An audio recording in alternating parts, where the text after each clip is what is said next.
राम और कृष्ण के बगैर, शंकर के बगैर भारत का पत्ता भी नहीं हिल सकता है। हमने इसे अपने जीवन पद्धति का हिस्सा माना है और इसीलिए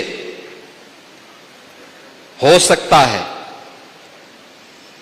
कि डॉक्टर लोहिया की वर्तमान के चेले न मानते हो, लेकिन डॉक्टर लोहिया ने एक बात कही थी। एक बार उनसे पूछा गया था, भारत जब आजाद हुआ, आजाद भारत के अंदर डॉक्टर लोहिया प्रखर समाजवादी थे।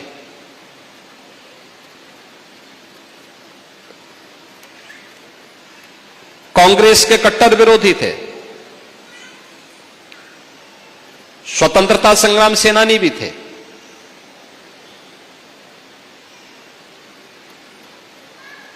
आजादी के बाद दुनिया के अंदर आशंका उठाई जा रही थी कि भारत बहुत दिनों तक एक नहीं रह पाएगा, भारत फिर से विभाजित हो जाएगा।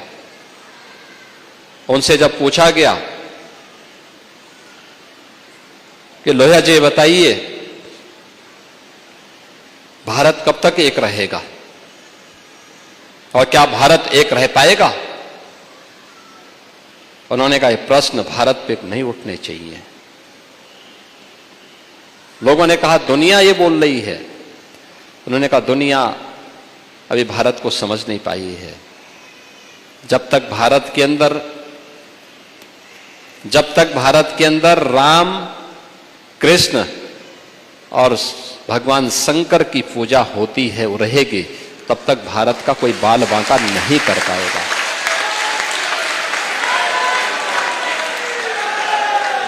दुनिया की कोई माई का लाल भारत का बाल बांका नहीं कर पाएगा।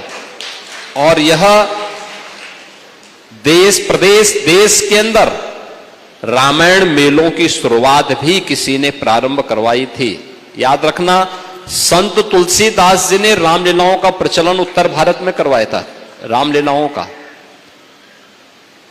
और रामायण मेले का प्रचलन शुरू किया था डॉक्टर लोहिया ने। वे समाजवादी थे।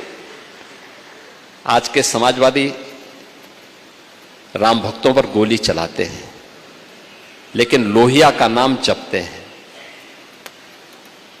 मैंने इसीलिए कहा ना, जब व्यक्ति का आचार और विचार में समन्वय नहीं होता है तो उसकी दुर्गति होती है।